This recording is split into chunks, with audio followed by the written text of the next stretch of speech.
Só Ele é digno de honra e glória, amém? Nós vamos louvar ao Senhor, como forma de adoração ao Senhor.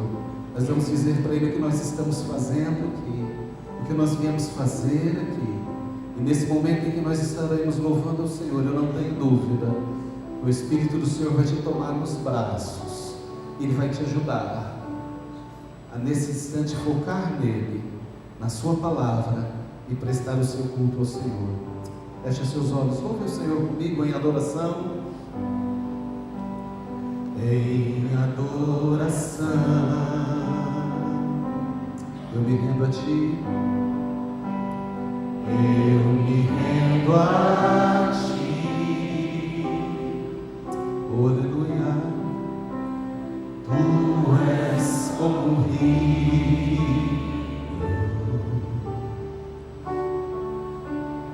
rio de águas vivas, flui dentro de mim,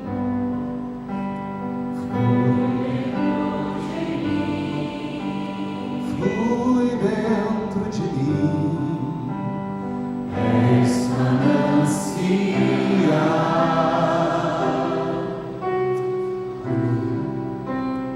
fonte inesgotável, traz vida ao coração. Cante como o rei Davi, como o rei Davi,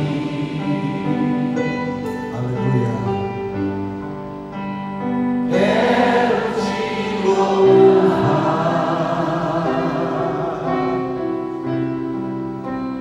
minha alma canta a Ti, Senhor, em adoração. Digno és de louvor, cante. Digno és de louvor,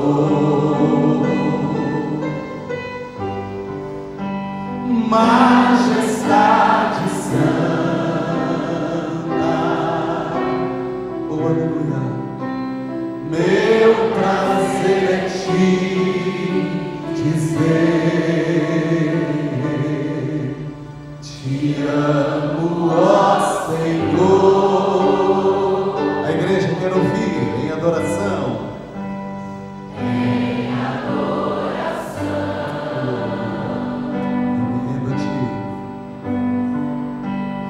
Eu me rendo a Ti. Tu és como o rio. Coisa linda, a igreja louvando o Senhor. Cante, cante para Ele.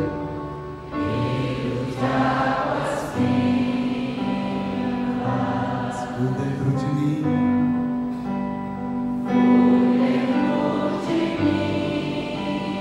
flui dentro de mim, és manancial,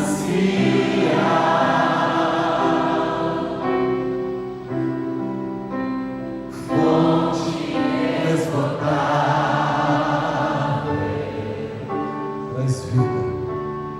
traz vida ao coração, como o rei Davi,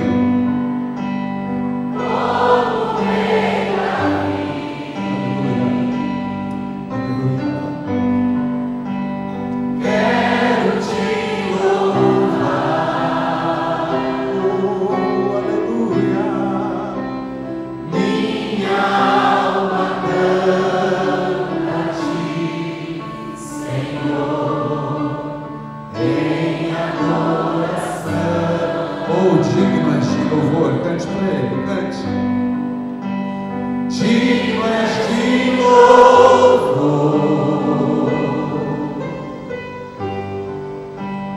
majestade santa. Para terminar, meu prazer Te dizer, Te amo, ó Senhor.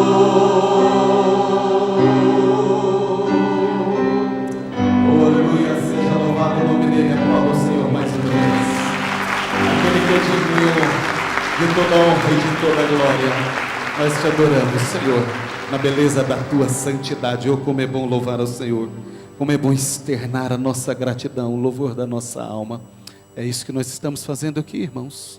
É isso que nós viemos fazer aqui. Abra sua Bíblia no livro dos Salmos. Salmo de número 46. Salmo dos filhos de Corá. De número 46. Quero ler com os irmãos dos versículos 8 ao 11. 46 de Salmos, versos 8 a 11. Abra sua Bíblia aí. Se você não trouxe, acompanhe a leitura do texto sagrado que está projetado aqui. Deus tem uma palavra para os nossos corações nesta noite.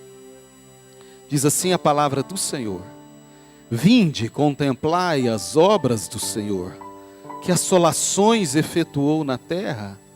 Ele põe termo à guerra até os confins do mundo, quebra o arco e despedaça a lança, queima os carros no fogo. Aquietai-vos e sabei que eu sou Deus. Sou exaltado entre as nações, sou exaltado na terra. O Senhor dos exércitos está conosco, o Deus de Jacó é o nosso refúgio. Amém? Oh Pai, nós te louvamos mais uma vez pela leitura da tua palavra. Obrigado, Senhor, por ter nos ministrado através dessa palavra nos nossos corações. Fala, Senhor, fala, Senhor, conosco nesta noite. Tudo aquilo que nós precisamos ouvir do Senhor, ministra sobre a tua igreja.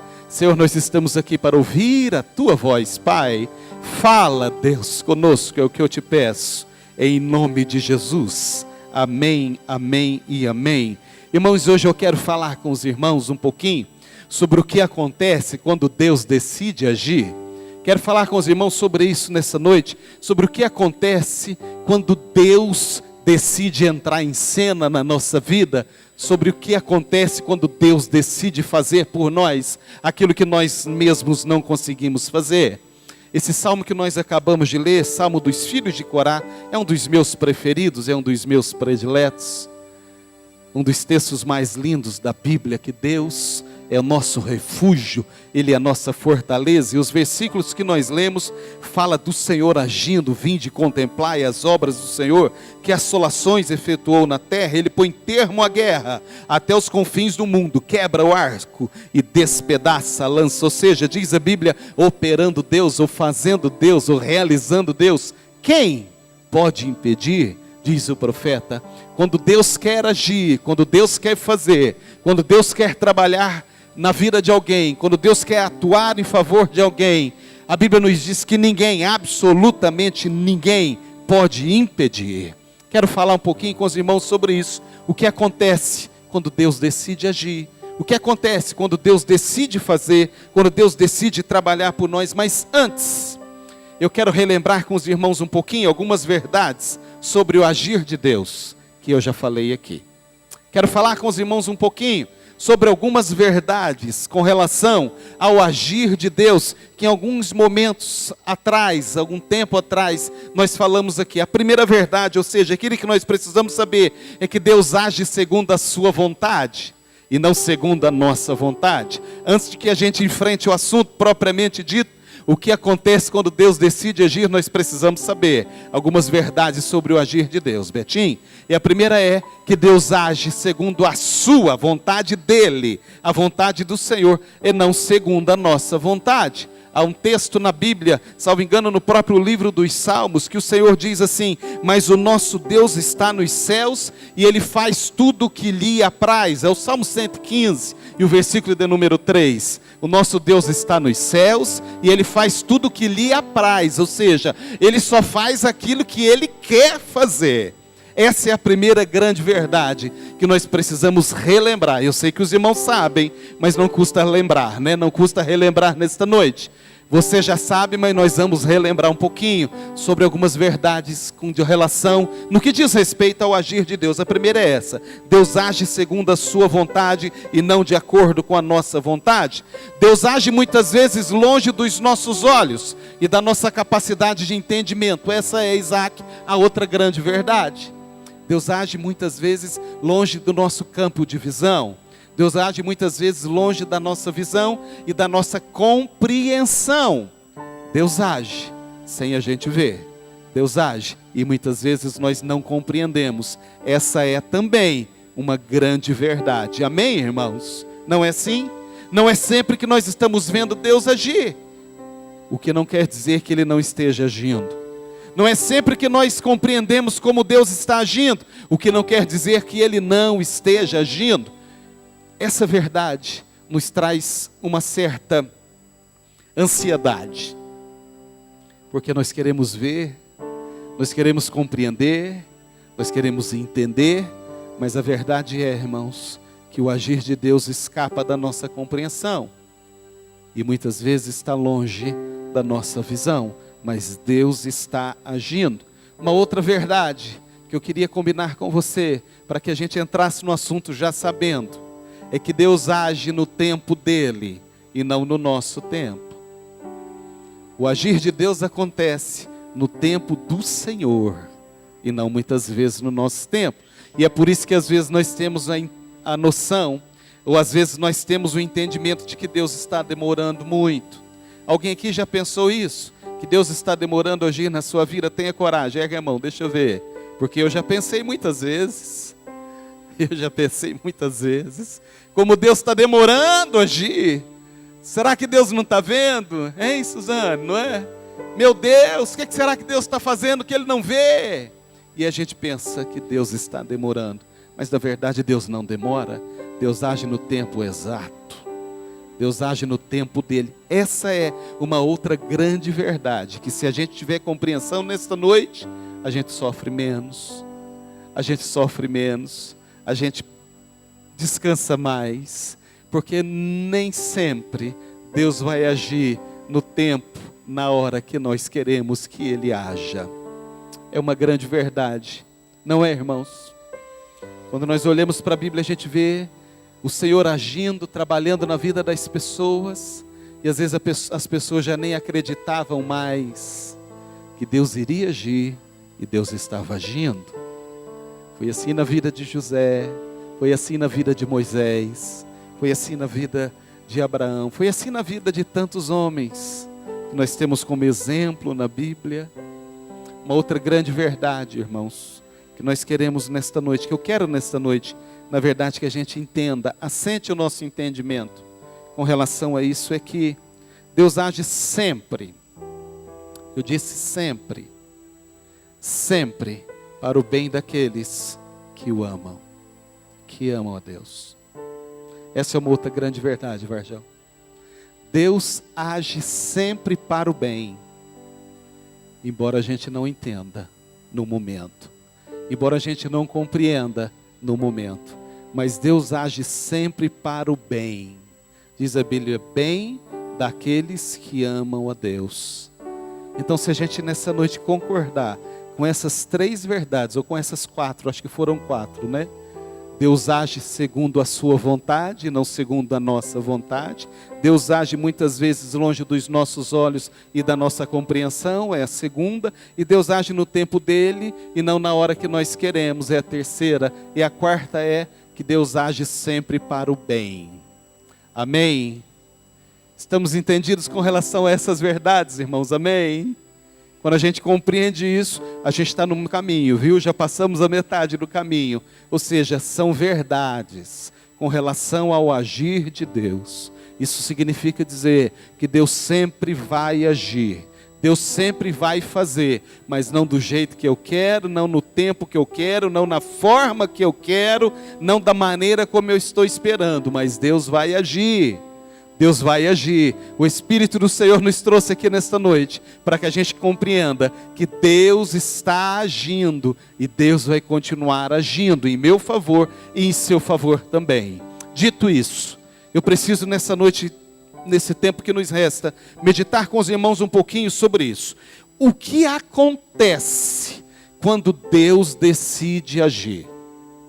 O que acontece quando Deus decide entrar no cenário, entrar na vida de alguém, interferir na sua causa, interferir nos seus projetos, intervir em seu favor? O que acontece acontece quando Deus decide agir em nosso favor? Algumas coisas acontecem, ou muitas coisas acontecem.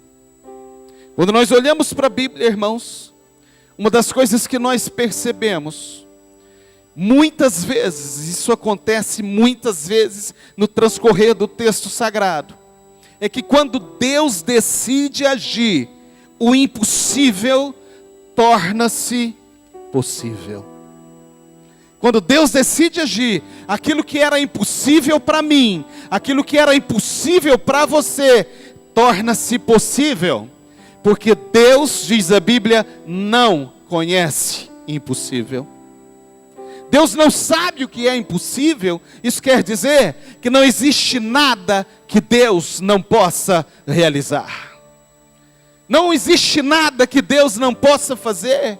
Então, quando Deus decide agir em favor de alguém, o impossível se torna possível. Me vem à mente a história da mulher chamada Sara, que todos nós conhecemos. A mulher de Abraão, que era estéril, que não podia ter filhos. Lá no capítulo 18 do livro do Gênesis, diz a Bíblia, diz a palavra do Senhor, que Abraão estava nos carvalhais de Manre, era uma plantação de carvalho, no lugar chamado Manre. E aí o Senhor, junto com 2 anjos, aparece a Abraão.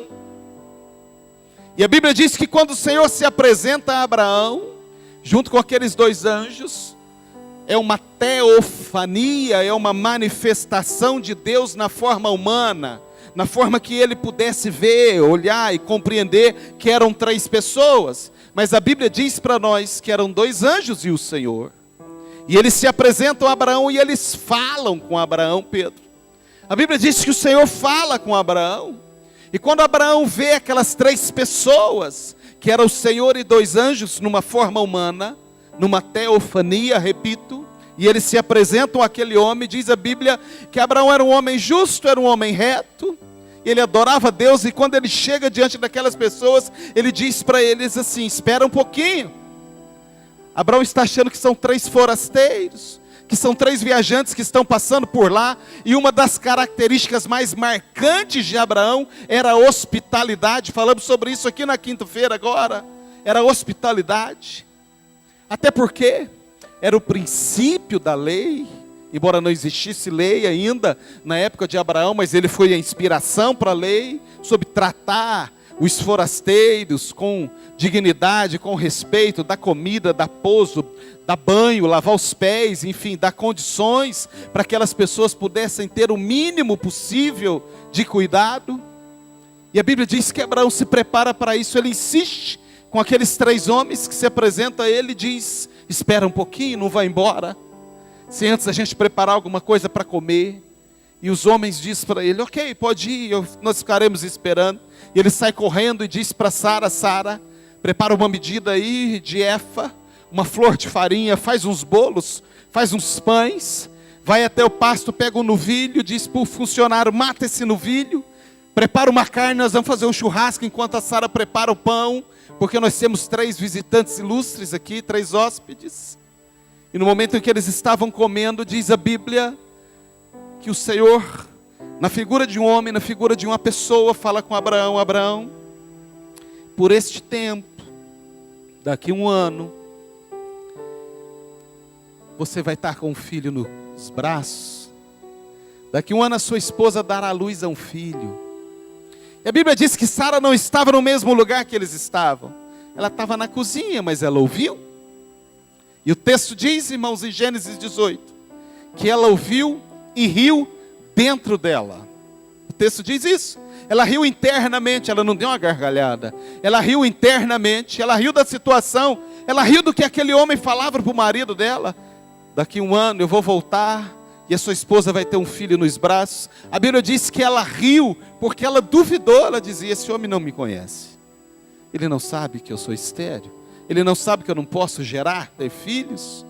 E a Bíblia diz que quando ela riu internamente, o homem lá da sala onde ela estava falou: porque a sua mulher riu, esse menino vai chamar Isaac, que significa riso. E ela disse: não, eu não ri. Ele disse: você riu, você sabe que você riu. Lá no capítulo 21, alguns capítulos para frente, do 18, 3 capítulos para frente, diz a Bíblia, um ano depois, Sara estava com o nenê nos braços. Mas na altura em que o anjo do Senhor, ou o Senhor, falou com Sara, diz a Bíblia que ela tinha 89 anos. E ela riu, porque seria impossível uma mulher ter filhos naquela idade. Abraão, 99. Biologicamente falando, era impossível. A Bíblia dá detalhes para nós. A Bíblia diz: Sara, já havia cessado em Sara o costume das mulheres, ou seja, Sara não menstruava mais, portanto ela não tinha mais como ficar grávida. E é por isso que ela riu. Mas quem falou para Sara era o Senhor. E o Senhor disse: porque ristes, esse menino vai chamar Isaac. Passa o tempo, e lá vem Isaac nos braços de Sara. Porque Deus não conhece impossível. Outra que chorou por um filho, e diz a Bíblia que Deus deu filho a ela, foi Ana. Impossível de gerar, e Deus lhe permitiu que ela gerasse Samuel. E aí às vezes a gente fica pensando: mas essas histórias acontecem só na Bíblia? Essas mulheres estéreis, essas mulheres que não podiam gerar, que não podiam ter filhos? Não, irmãos, não acontece só na Bíblia, não. É real, acontece hoje em dia, acontece entre nós. E eu estou ministrando aqui me lembrando, não sei se eu já disse isso aqui, eu tenho um primo que chama Manuel Júnior, o Juninha. Casaram com a Cláudia alguns anos atrás. Casaram já há alguns anos, eu acho que uns 20 anos talvez. Um pouco menos do que eu e a Andréia. Tanto a Cláudia quanto o Júnior. Se vocês puderem me ajudar um pouquinho no retorno, eu vou gritando menos aqui, porque eu não vou me ouvindo e eu vou falando cada vez mais alto. Tanto a Cláudia quanto o Júnior, isso, eles não poderiam gerar. Não poderiam ter filhos. Fizeram tratamentos intensos por anos e anos e anos e anos. E o médico disse: sem chance, adota. Tentaram todas as formas, tentaram de todas as maneiras, fizeram todos os tratamentos, gastaram o que podiam e o que não podiam. E o veredito final foi: adote. Não tem jeito, adote. E eles foram adotar uma criança lá em Minas. A mãe já tinha decidido. Era uma adolescente que se envolveu com uma pessoa. Ela mesma era uma adolescente que, infelizmente, viciada em drogas. Os pais não tinham condições de criar. E disse: quando nascer a criança, nós não queremos a criança. Eles foram lá. Fizeram o que tinham que fazer. Estava tudo certo para que aquela criança fosse encaminhada para eles. Prepararam o quartinho antes daquela criança nascer em outra cidade. Acompanharam o pré-natal da moça. Ajudaram no pré-natal. Investiram, gastaram com os médicos para que tudo corresse bem com a criança. Que quando nascesse, seria dada para doação. Seria encaminhada para doação e eles receberiam essa criança. Preparou o quartinho na casa deles. Salvo engano, era uma menina. E tudo certo. A Cláudia ansiosa esperando, porque fica grávida, não é? Ficou grávida também, da moça junto com a moça. Já esperando, comprando roupinha, tudo certo, preparado. No dia que nasceu, foram para a cidade. E chegou na hora H, a mãe desistiu. E não quis dar. E não foi para doação, e ela era mãe, e ela tinha direito, óbvio. E eles voltaram para casa. Bianca, pensa num casal, porque sofreram com a perda da expectativa, não é? Se não tivesse a expectativa, talvez estariam levando adiante, mas estava tudo certo. O quartinho já estava preparado, as roupinhas já tinha comprado, todo o enxoval da menininha desejada, esperada. E na hora H, não teve jeito. Eles voltaram para casa. E fazer o quê? 40 dias depois, a Cláudia ficou grávida da Sofia. E nasceu a Sofia. E para provar que Deus é Deus, pouquinho tempo depois nasceu a Júlia. E depois nasceu o João. 3 irmãos. Aquele que não podia ter filhos, 3. Sofia, Júlia e o João. Porque Deus é o Deus do impossível. É o Deus do impossível. Quando Deus decide agir, o que é impossível torna-se possível. Eles já vieram aqui? Alguns meses atrás os 3 estiveram aqui na igreja. Um dia de semana, uma sexta-feira, uma reunião de oração. A Sofia já deve ter uns 10, 11, talvez 12. A Júlia 8, 9 e o João é o mais novinho. Não podiam ter, nem ele nem ela. Mas Deus do céu olhou e disse, eu vou dar. Não importa se a medicina diz que não dá. Não importa se a medicina diz que não é possível. Deus diz, é possível para mim. Porque Deus não conhece impossível.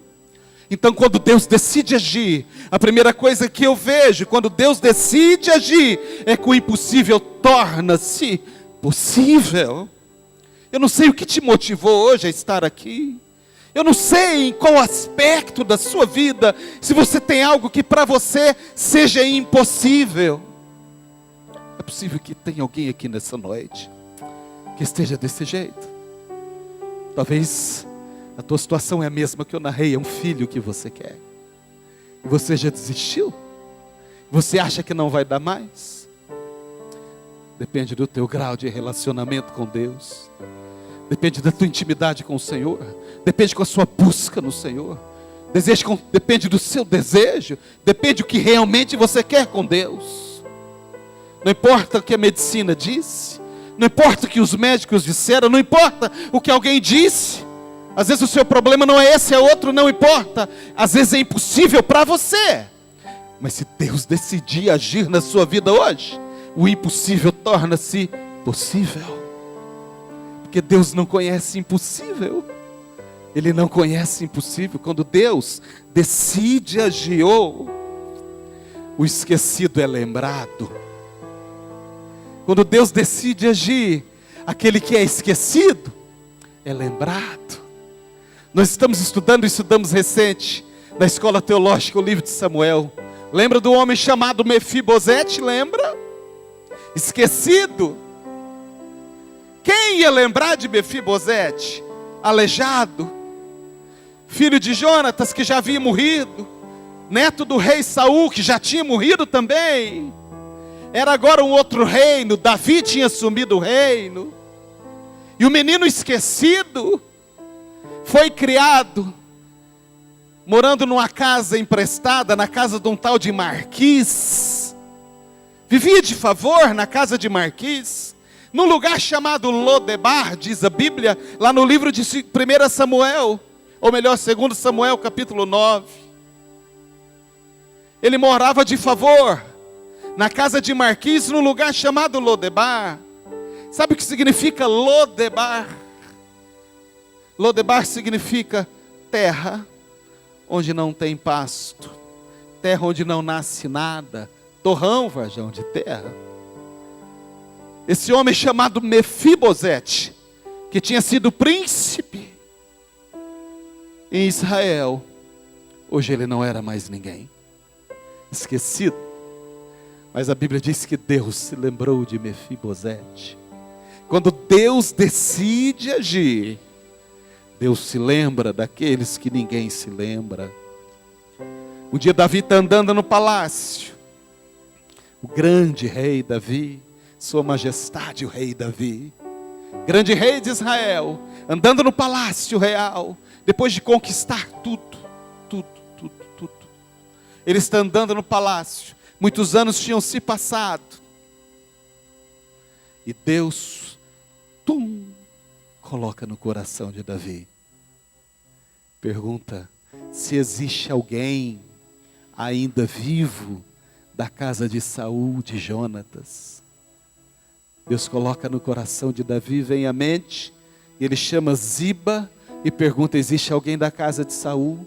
Estou aqui andando e me lembrei que eu tinha um pacto com Jonatas, eu tinha um compromisso com Jonatas, que eu cuidaria da descendência dele. Eu me lembrei disso, depois de tantos anos. Ziba disse: existe um que chama Mefibosete e mora em Lodebar. Então, quando Deus decide agir, o esquecido é lembrado. Deus coloca no coração das pessoas, Deus coloca na mente das pessoas, a meu respeito e a seu respeito também. Deus coloca.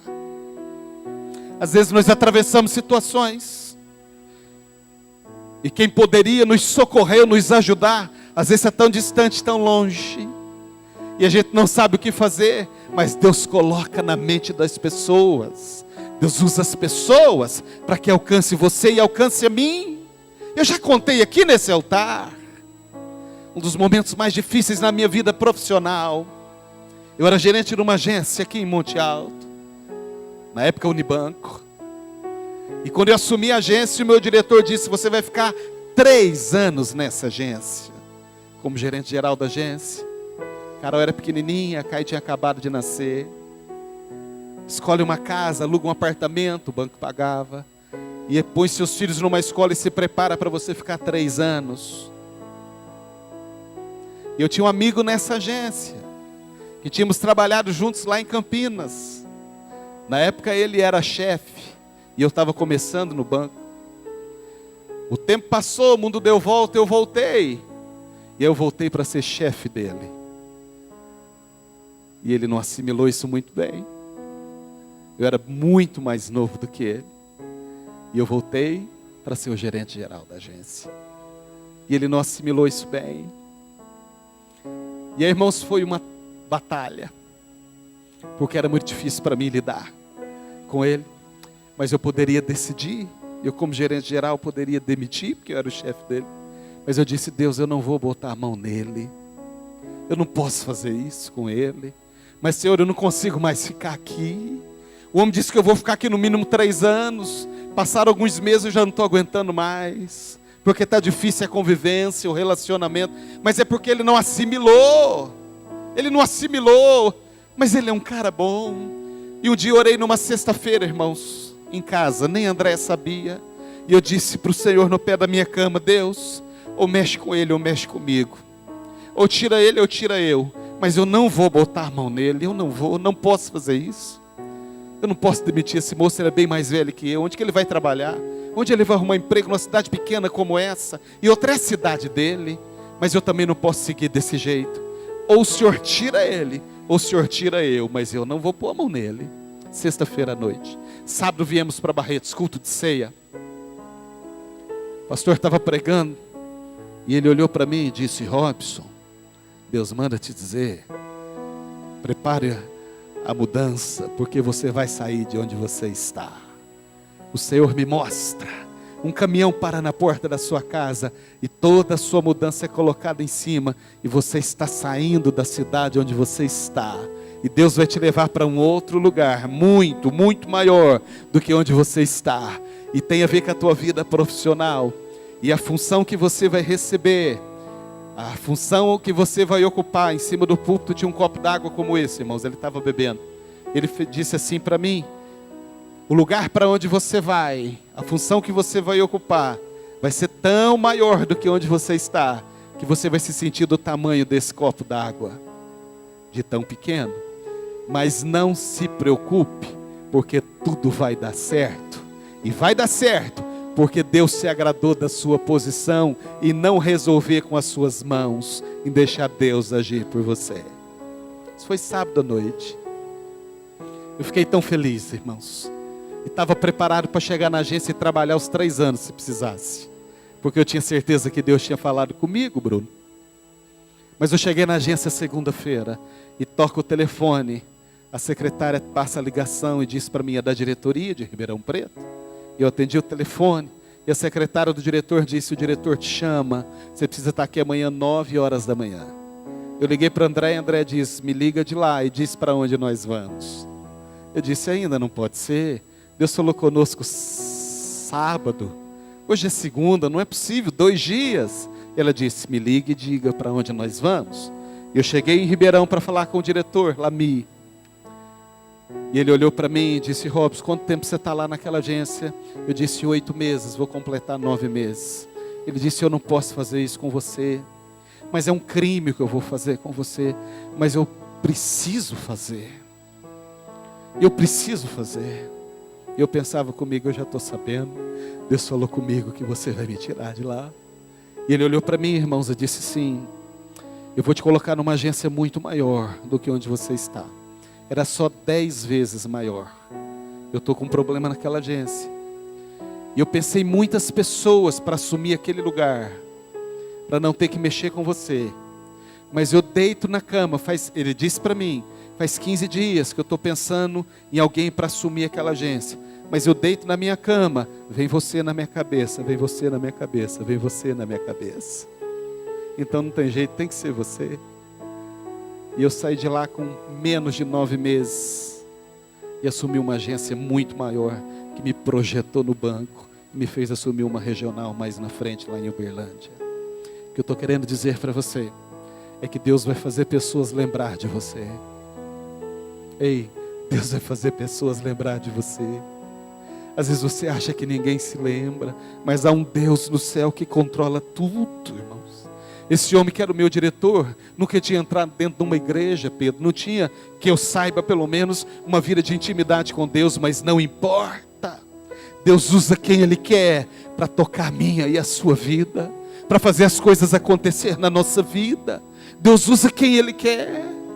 E eu sem saber o que fazer, e eu falava, Deus, eu não posso mexer com esse moço, mas eu sei que o banco também não me tira daqui, porque eu só estou 8 meses, e ele me disse que eu vou ficar 3 anos, eu não aguento 3 anos nessa luta, eu não aguento mais, mas eu não vou botar a minha mão, Senhor, eu quero que o Senhor haja por mim.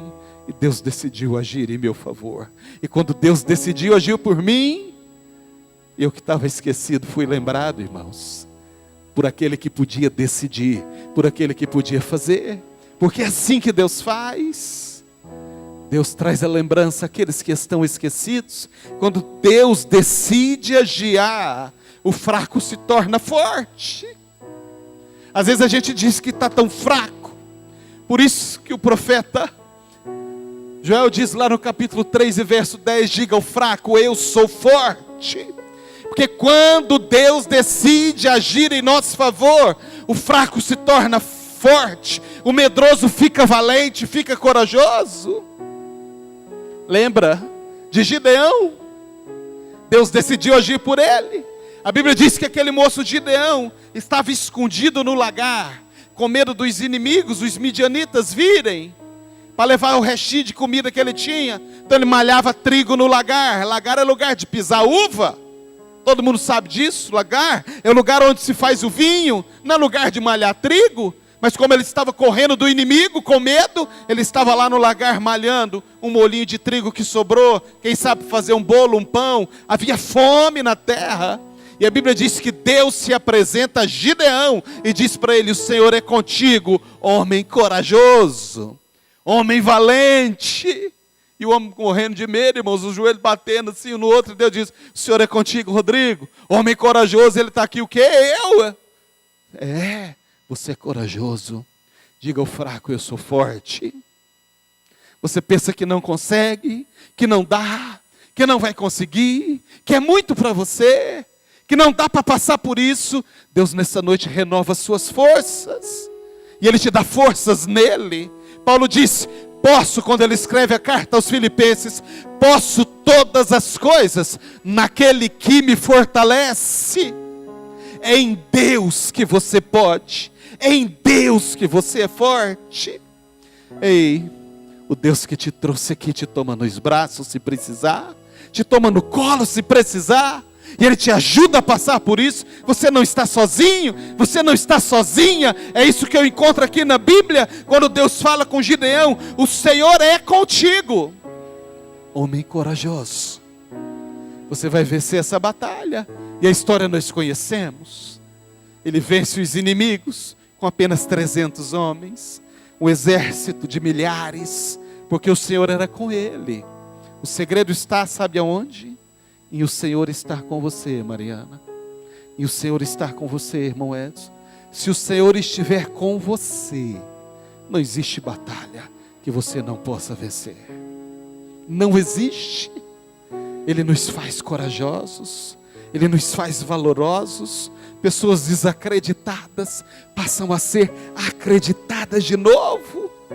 Quando Deus decide agir, o fraco se torna forte e o pequeno vence o gigante. Quando Deus decide agir, o pequenininho vence o gigante. Foi assim com Davi e Golias, lembra? Porque Deus decidiu agir por Davi. Lá vai Davi levar comida. Jessé chama Davi, os 3 filhos mais velhos, Eliabe, Abinadab e Samar, os 3 filhos mais velhos de Jessé, está lá no campo lutando contra os filisteus, inimigos históricos de Israel. Jessé chama Davi, um adolescente, um menino, e diz: Davi, leva um pouco de pão lá para os seus irmãos no campo. Lá está Davi chegando, e ele está chegando exatamente na hora em que o gigante Golias, diz a Bíblia que esse homem tinha 6 côvados e 1 palmo, a altura do gigante, que dá 2,92 metros, mais ou menos. Pensa o tamanho desse homem, irmãos. 2,92 metros, Golias, com a armadura, o capacete dele pesava uma enormidade, a espada do homem precisava de 3 homens normais para carregar. Davi está chegando exatamente nesse momento em que Golias está desafiando o exército de Israel. 1 Samuel 17. Ele chega e vê Golias dizendo: não tem homem aí? Não tem ninguém para vir lutar comigo aqui? E ele chega e fala: quem é esse aí? Esse é Golias, o gigante filisteu. Nós não conseguimos lutar com ele. Nós não podemos ir contra ele.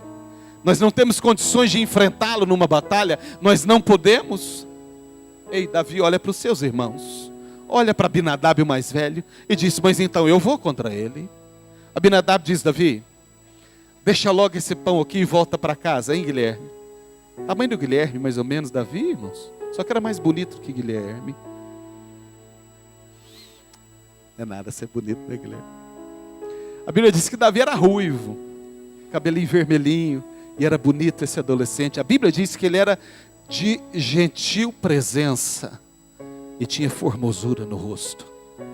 Ele era um adolescente lindo, eu acredito. E aí a Bíblia diz que Abinadab diz: Davi, volta logo para casa, você está maluco? Vai cuidar das ovelhas do nosso pai? Ele disse: não. Quem é esse gigante para afrontar o exército do Deus vivo? Ei, irmãos, quando Deus decide agir, o pequeno vence o gigante. É assim que Deus faz. Golias representa muitas coisas para nós. O gigante fala de problemas insolúveis, de lutas difíceis, situações que a gente não consegue resolver. E ele olha para você e o gigante vai crescendo cada vez mais. E o problema vai se avolumando. E a situação vai ficando cada vez pior. E a gente parece que vai diminuindo, não é? E olhando de baixo para cima. E nós temos os nossos gigantes. Todos nós temos os nossos gigantes. Mas se Deus decidir agir por você, o pequeno vence o gigante. Pode ser gigante para mim, pode ser gigante para você, mas e para Deus? Não, queridos, não. A Bíblia diz que Davi decide e vai contra o gigante. Eles até tentam equipar Davi, eles até tentam vestir em Davi uma armadura, uma roupa de guerreiro, para que ele pudesse ir um pouco mais preparado e equipado. Diz a Bíblia que pegaram a armadura e colocaram em Davi, a armadura de Saul, e colocaram em Davi, e ele vestiu aquela roupa de ferro e começou a andar, um robocopzinho talvez, Davi, e ele disse: eu não quero isso, não me dá agilidade. Talvez Davi pensou: se eu precisar correr eu não consigo, não, eu quero ir do jeito que eu estou, eu vou assim. E pegou uma funda, de matar os passarinhos, de fazer as caçadas que ele fazia. A Bíblia diz que ele desceu no campo contra o gigante. O gigante diz: ei, não existe homem em Israel não. Vocês têm que me mandar um menino desse aqui. Vocês não têm vergonha? de me mandar um moleque, um menino desse para lutar comigo? Olhou para Davi e disse: menino, daqui a pouquinho, nos próximos minutos, eu vou dar sua carne, o seu corpo para as bestas comer, que eu vou acabar com você. Davi olhou para o gigante e disse: ei, gigante, você vem a mim com espada, você vem a mim com flechas, com escudo, eu vou a ti em nome do Senhor dos Exércitos, gigante. O que está conosco é maior do que o que está com eles, irmãos. O que está conosco é maior do que o que está lá, te amedrontando, te afrontando, virando aquele bicho papão, aquele gigante enorme. Olha para o seu gigante e diz: eu vou a ti em nome do Senhor dos Exércitos. E a Bíblia diz que ele soltou a funda, uma pedra, bateu no único lugar capaz de bater, aqui, na testa de Golias. Era o único lugar desprotegido na armadura de Golias. E ele acertou, porque a mão do Senhor conduziu. Aquilo projetou Davi no reino.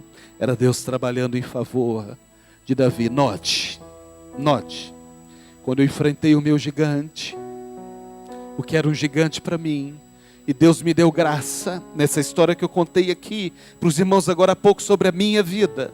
Estava nem pensando em contar isso e contei isso aqui. Aquilo me projetou, irmãos. Aquilo me projetou na empresa que eu trabalhava.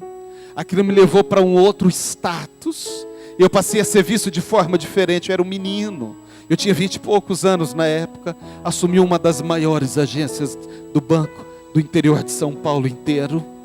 Eu era o gerente geral mais novo. Uma agência com 15 mil clientes. 38 funcionários, 14 gerentes. Eu era o mais jovem de todos eles e era o responsável por toda a agência. Deus me projetou. Deus pegou Davi e aquele gigante que ele enfrentou projetou Davi no reino. Quero te dizer nessa noite, numa linguagem profética que o Senhor me dá, às vezes você acha que o gigante vai te abater. Não, Deus vai usar isso para te projetar. Para te projetar. Escreva isso hoje, porque o Senhor ministra no seu coração. Deus está falando com alguém aqui nesta noite. Deus vai te projetar numa posição que você jamais imaginou. Hoje você está olhando para o gigante, mas nesta noite o Senhor está te ensinando a você olhar nos olhos dele e dizer: eu vou a ti em nome do Senhor dos Exércitos. Olha para ele e diga: eu vou a ti em nome do Senhor dos Exércitos. Porque Deus vai tirar do lugar onde você está. Ele vai te guindar e vai te colocar numa outra posição que você nem imagina. Porque Deus faz assim. Quando Deus age, Deus faz o menor vencer o gigante e projeta. Davi foi projetado no reino.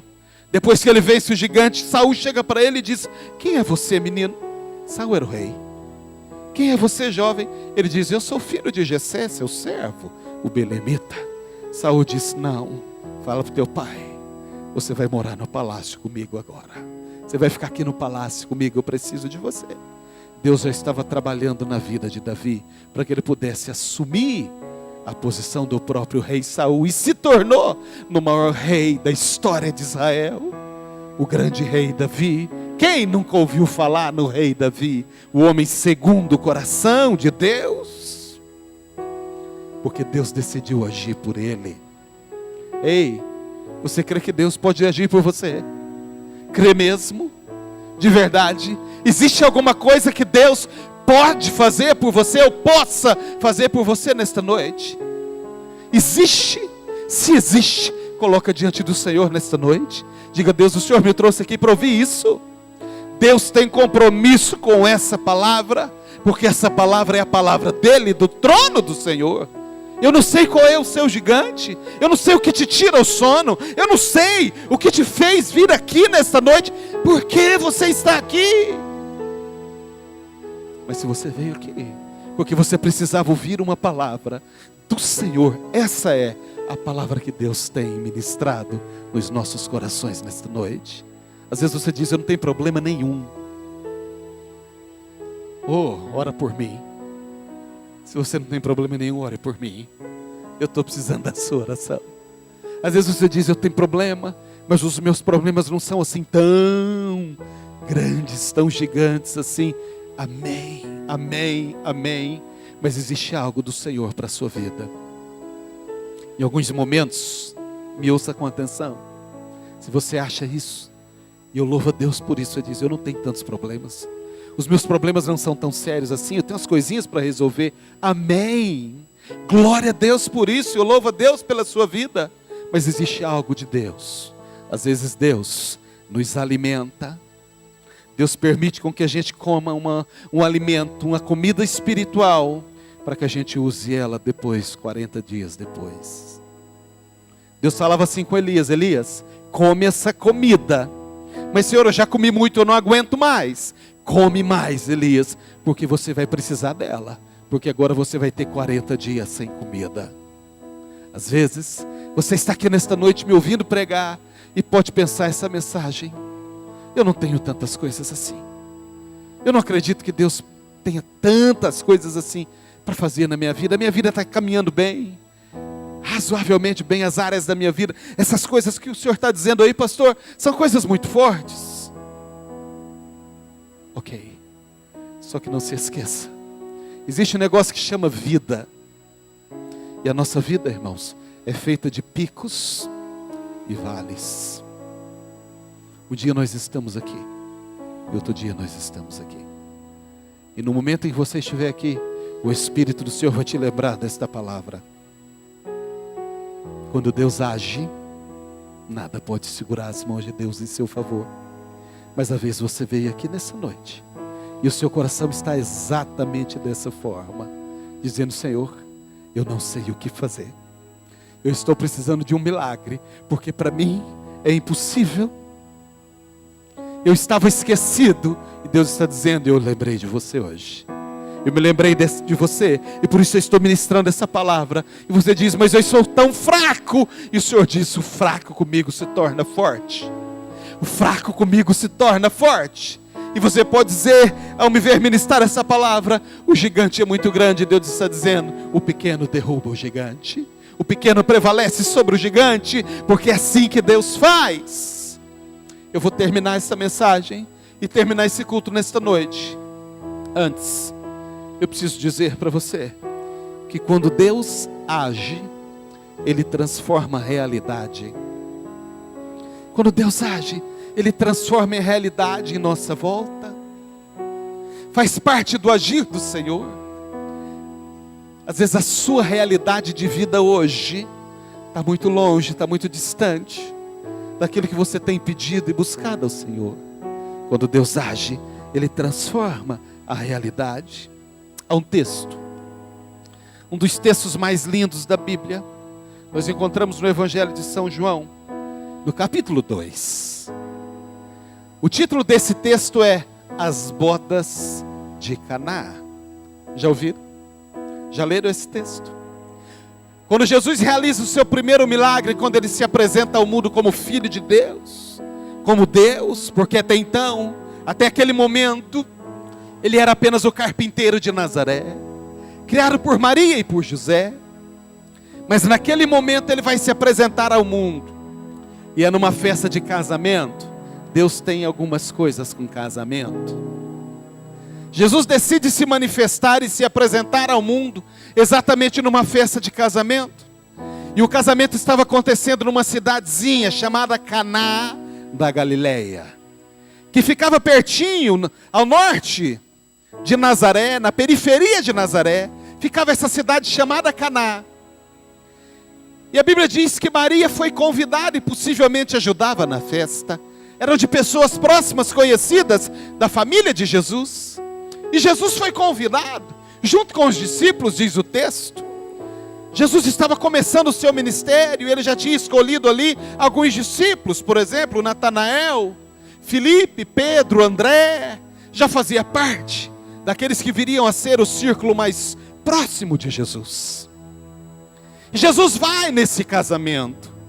Era a festa de um casalzinho de judeus, que moravam em Caná da Galileia. Jesus vai nesse casamento e a tradição diz, irmãos, que a festa de casamento dos judeus durava cerca de 7 dias.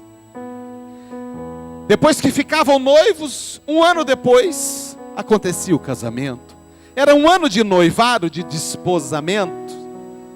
1 ano depois marcava-se a data do casamento, e o casamento acontecia na casa da noiva. E lá foram eles para essa festa de casamento, na cidadezinha chamada Caná, periferia de Nazaré. Irmão, se Nazaré já não era grande coisa, Caná era pior ainda.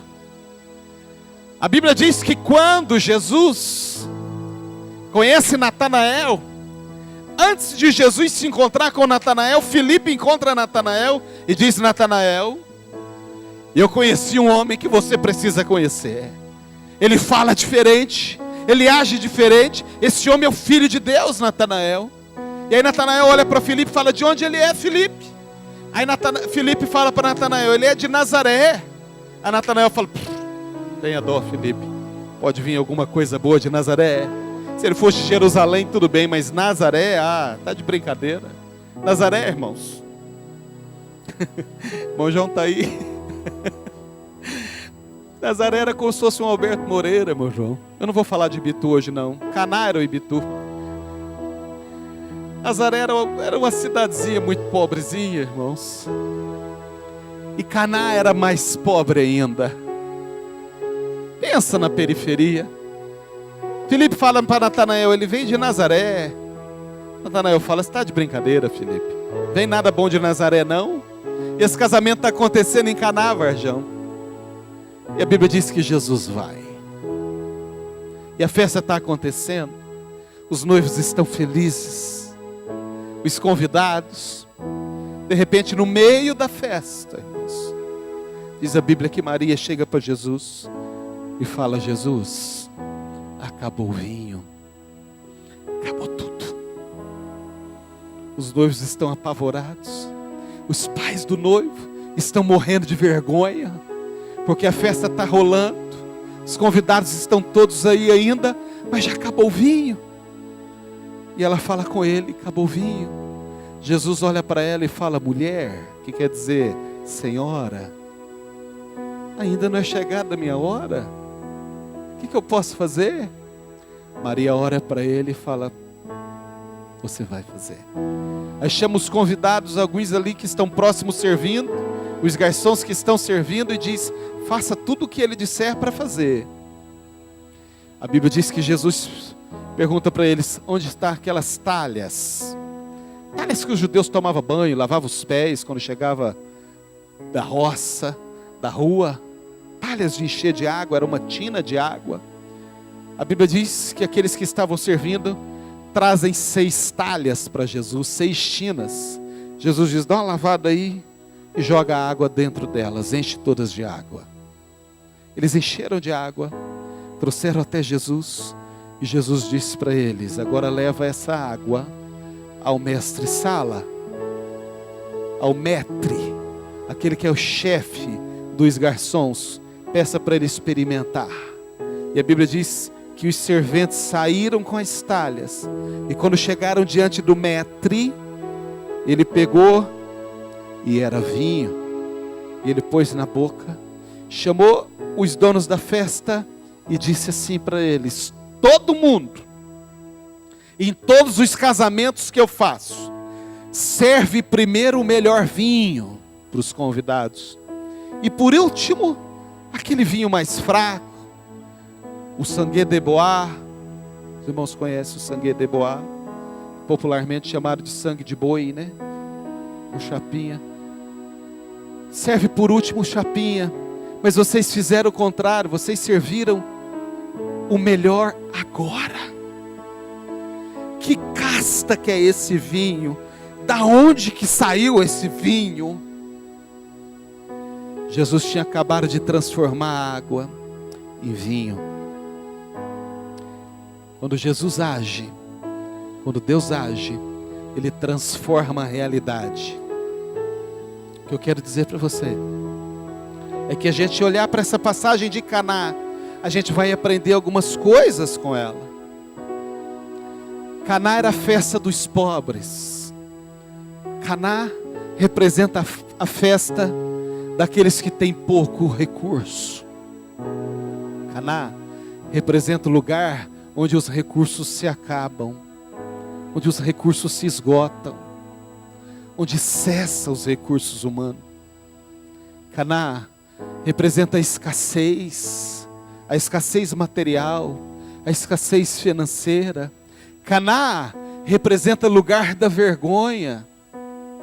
Da vergonha. Vergonha diante dos convidados. Vergonha diante das pessoas que estavam lá. Caná representa constrangimento. Nada podia ser pior do que acabar o vinho no meio da festa para um judeu. Caná representa o fim da alegria, porque vinho na Bíblia significa alegria. Então Caná significa o fim da alegria. Oh, mas quando Jesus age, Ele muda a realidade. Fica de pé, eu vou encerrar esse culto. Talvez você tenha entrado aqui, vivendo em Caná, ou experimentado um Caná. Momentos de vergonha, momentos de constrangimento. Não existe alegria mais. Cessou a alegria na sua vida. Não existe razão para ter alegria. Não existe porquê ter alegria. Às vezes você está me ouvindo pregar e está pensando aí: o Senhor não sabe da minha situação. O Senhor não sabe o que eu tenho passado. É verdade, eu não sei. Eu não sei. Mas tem um aqui nessa noite que sabe, porque Ele te conhece. E Ele sabe como você chegou aqui nessa noite. Ele sabe o que tem tirado a sua alegria, o que tem te trazido preocupação, o que tem te trazido constrangimento na sua vida, às vezes no seu casamento. Às vezes você tem passado uma situação tão difícil. As pessoas próximas sabem, amigos conhecem a sua história, do teu relacionamento. E às vezes o que você só sabe pensar, imaginar e dizer é: que vergonha. Como é que eu vou lidar com isso? Como é que eu vou resolver isso? Ei, Jesus está aqui nessa noite. E quando Deus age, Ele muda, Ele transforma a realidade. Ele vai tirar isso, essa tristeza. Ele vai tirar esse peso, essa escassez, essa falta de recurso. Ou Ele vai tirar. Porque é isso que acontece quando Deus decide agir.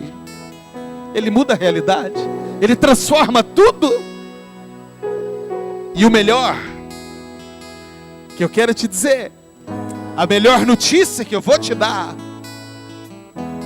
é que assim como em Caná, o melhor vinho aconteceu depois que Jesus transformou, a ponto do maître dizer: ninguém serve um vinho como esse por último.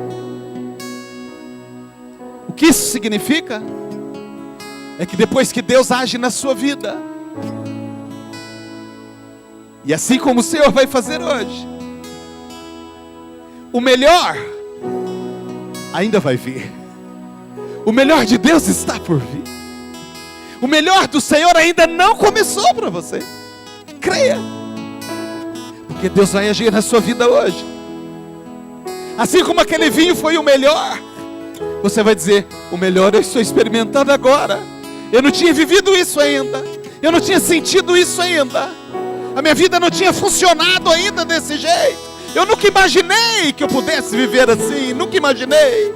Porque o melhor de Deus, querido, está por vir sobre a sua vida. Está no agir do Senhor. Feche os seus olhos um pouquinho, eu vou orar por você.